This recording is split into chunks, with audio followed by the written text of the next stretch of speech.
ગણેશ ઉત્સવની ધામધૂમપૂર્વક ઉજવણી ચાલી રહી છે ત્યારે વડોદરા શહેરના પશ્ચિમ વિસ્તારમાં સુભાનપુરા ખાતે ભાજપના યુવા કોર્પોરેટર શ્રી રંગરાજેશ આયરેના નિવાસસ્થાને પણ શ્રીજીની પ્રતિમાની સ્થાપના કરવામાં આવી હતી। આજે આયરે પરિવારના રાજા બાપા દર્શન માટે ભારતીય જનતા પાર્ટીના પૂર્વ શહેર અધ્યક્ષ ડૉક્ટર વિજય શાહ અને નગર પ્રાથમિક શિક્ષણ સમિતિના ચેરમેન નિશિત દેસાઈ દર્શન માટે પધાર્યા હતા।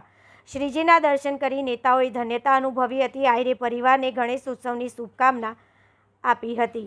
ગણેશ ઉત્સવના આજે 7મા દિવસે આયરે પરિવારના રાજા શ્રીજીની પ્રતિમાનું ઇકો ફ્રેન્ડલી રીતે વિસર્જન ઘર આંગણે જ કરવામાં આવ્યું। યુવા કોર્પોરેટર શ્રી રંગરાજેશ આયરે, ભાજપના નેતા રાજેશ આયરે, પૂર્વ કોર્પોરેટર પૂર્ણિમાબેન આયરે, નગર પ્રાથમિક શિક્ષણ સમિતિના સભ્ય વિજય પટેલ આયરે, પરિવારના જીતેન્દ્ર આયરે, દીપક આયરે, રોનક આયરે, નિસર્ગ આયરે સહિતના પરિવાર અને કાર્યકર્તાઓ ગણપતિ બાપા મોરિયાના જયઘોષ સાથે પૂજન અર્ચન આરતી કર્યા બાદ ઘર આંગણે ઇકો ફ્રેન્ડલી વિસર્જન કરી બાપાને આવતા વર્ષે વહેલા આવે અને સૌ લોકોનું કલ્યાણ કરોની પ્રાર્થના કરી હતી। આજરોજ અમારા ઘર આંગણે અમારા ઘરની અંદર બાપા વિરાજમાન હોય છે। એ બાપાને 7 દિવસ સુધી પૂજા અર્ચના કર્યા બાદ આજના દિવસે બાપાનું વિસર્જન થવા જઈ રહ્યું છે। ત્યારે પરિવારના તમામ લોકો દર વખતની જેમ એકત્ર થઈને બાપાનું વિસર્જન કરવા અમે અમારા ઘર આંગણે જે વ્યવસ્થા કરી છે, મૂર્તિ તમે જુઓ કે ઇકો ફ્રેન્ડલી મૂર્તિના માધ્યમથી ઘરના પાસે જ વિસર્જન થાય અને તેની અંદર રહેલી જે માટી છે, જે એ પાણી છે, એ ઘરના કુંડાઓની અંદર અમે તેનો ઉપયોગ થાય, જેથી બાપાના આશીર્વાદ હંમેશા અમારા પર બન્યા રહે છે। અને તે જ સાથે બાપાનું આજે વિસર્જન એટલે કે ફરીથી એક વખત બાપા આજે વિસર્જન થઈને આવતા વર્ષની ફરીથી અમે તેમની રાહ જોવાના છે। ત્યારે આજના દિવસે વિસર્જન કરવા જઈ રહ્યા છે। અમારા સાથે તમામ અમારા જે પરિવારના લોકો છે આજના દિવસે જોડાયા છે, તો જે પણ લોકો આજના દિવસે અહીંયા આવ્યા છે તેમનો ખૂબ ખૂબ આભાર માનીએ છીએ। સાથે મીડિયા કર્મીઓનો પણ અમે ખૂબ ખૂબ આભાર માનીએ છીએ। એવી જ રીતે આપને કહું કે વડોદરા શહેરની અંદર ઠેર ઠેર જગ્યાએ વડોદરા મહાનગરપાલિકાના માધ્યમથી જે સુંદર વ્યવસ્થાઓ કરવામાં આવી છે તે બદલ Vadodara corporation, municipal commissioner Shri, mayor Shri તેમજ ફાયર ઓફિસર્સ અને ફાયરની જે ટીમ છે, પોલીસ કર્મી છે, જે વડોદરા શહેર પોલીસનો પણ અમે ખૂબ ખૂબ આભાર માનીએ છીએ કે સુંદર વ્યવસ્થા કોઈને પણ અવગણતા ના પડે અને સુંદરતા રીતે પોતાના બાપાની જે આરાધના કરી છે, જે આસ્થાથી કરી છે, એ પોતાના બાપાને વિસર્જન થાય એ તમામનું જે વ્યવસ્થા કરી છે તે બદલ વડોદરા કોર્પોરેશનનો પણ અમે ખૂબ ખૂબ આભાર માનીએ છીએ। એવી જ રીતે આજના દિવસે અમારા ઘરના જે ગણપતિ બાપા છે તેમનું પણ આજના દિવસે વિસર્જન થવા જઈ રહ્યું છે। ત્યારે આવેલા તમામ જે લોકો છે તેમનો પણ અમે આભાર માનીએ છીએ અને બાપાને સદાય અમે પ્રાર્થના કરતા રહીશું કે વડોદરા પર આવેલી તમામ મુસીબતોને દૂર કરીને, કેમ કે પોતે વિઘ્ન હરતા છે, તમામ વિઘ્નોને હરીને વડોદરા શહેરને ફરીથી એક વખત તેમના આશીર્વાદથી અહીંયા તમામ જે આગળના શુભ કાર્યો થાય, જે શ્રી ગણેશાય થાય, એવા જ આજના દિવસે વિસર્જન કરી વડોદરા શહેર પર આવેલા તમામ દુઃખોને દૂર કરે બાપા, એવી પ્રાર્થના કરું છું। જય ગણેશ બાપા મોરિયા, પુરચા વર્ષી લવકરિયા।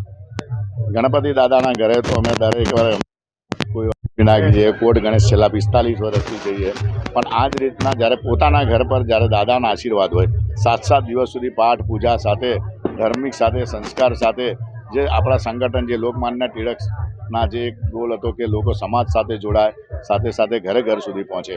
7 દિવસ સુધી બાબાના જે આશીર્વાદ હતા, આજે 7મા દિવસે એક વિસર્જન, આવનારું એક નવું વિસર્જન, ક્યારે વિસર્જન હોતું નથી, હર હંમેશા ગણપતિ દાદાના આશીર્વાદ જ હોય છે।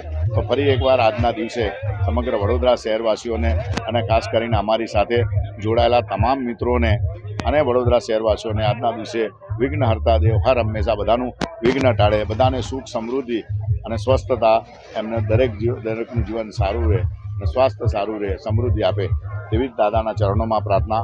ફરી એકવાર સમગ્ર આયરે ફેમિલી તરફથી સમગ્ર વડોદરા શહેરવાસીઓને ખૂબ ખૂબ વંદન। જય ગણેશ, જય શ્રી બાપાને ઘરના આંગણે આજે પધરામણી કરી રહ્યા છો। બસ દાદા છે, તમે વિસર્જન નથી, આ 12 માસ અમારા ઘરમાં જ રહેશે, કારણ કે આ વિસર્જન પછી એની જ માટી દ્વારા અમે વર્ષો સુધી આ જ માટીથી અમારા તુલસીના કુંડ અમારા ઘરની અંદર હોય છે, એટલે વિસર્જન હોતું જ નથી, એ સર્જન જ હોય છે। અને દાદા વગર તો કોઈ શુભ કામ કરી જ ન શકે। આવનારા દિવસોમાં આ જ રીતના શુભ કામો, લાભના કામો, બધા જ જે લોકોના સમૃદ્ધિના કામો, લોકોના સેવાના કામો, દાદા હર હંમેશા અમારા પર આશીર્વાદ આપે, અમે લોકો સુધી, હું છું, શ્રીરંગ છું, અમારા સમગ્ર આયરે પરિવાર, અમારા મિત્રો આવી જ રીતના સેવા કરતા રહે અને આવી જ તાકાત સમગ્ર શહેરવાસીઓને આપે, એવી શુભેચ્છા સાથે જય ગણેશ। વડોદરા મહાનગરમાં વર્ષોથી સામાજિક પ્રવૃત્તિના માધ્યમથી પશ્ચિમ વિસ્તારમાં જેમણે પોતાની એક અલગ છાપ ઊભી કરી છે. વિકલાંગોની વાત હોય, યુવાનોની વાત હોય, મહિલાઓની વાત હોય કે સિનિયર સિટીઝનની વાત હોય, હંમેશા જેમણે માત્ર ને માત્ર કામને અગ્રેસરતા આપી છે એવા માનનીય શ્રી રાજેશભાઈ આહિરે, જેમના પુત્ર અત્યારે વડોદરા મહાનગરપાલિકામાં પોતે કોર્પોરેટર તરીકે સેવા પણ બજાવે છે. એમના ઘરે આજે ગણપતિ દાદાના દર્શનનું અને આજે 7મો દિવસ છે એમના વિસર્જનનો પણ આજે લાવો મળ્યો છે. ત્યારે આ વિસ્તારના બધા જ ગણેશ મંડળોમાં જેમની સૌથી વધારે મદદ મળી છે.